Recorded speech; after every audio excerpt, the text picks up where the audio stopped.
So, good afternoon to you, my friends. I will cook this afternoon.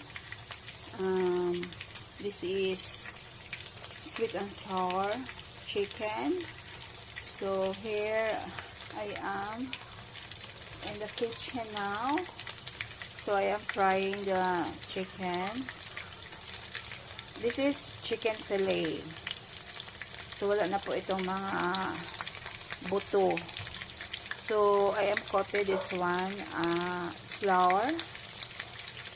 Nilagyan ko ito ng flour at saka egg at saka brown pepper and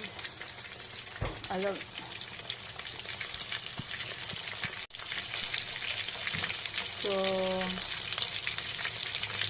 let us fry first the chicken.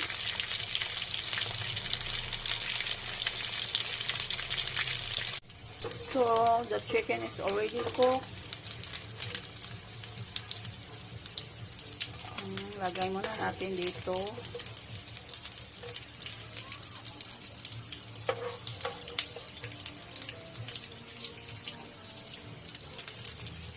So let's simmer the spices. This is garlic, onion, bell pepper.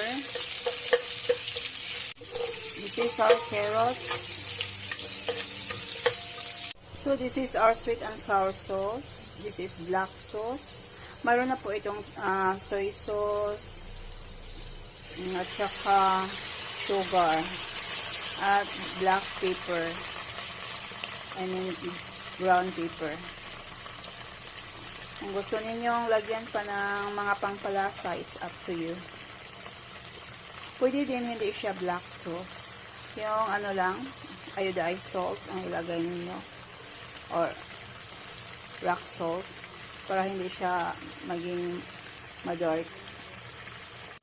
Pwede din lagyan ng sweet chili sauce. Kaunti lang.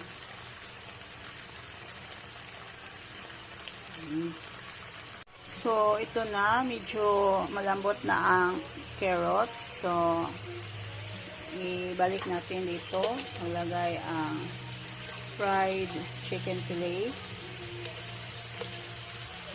Magtira ako ng kaunti kasi gusto ko ito eh. Ito na. This is enough.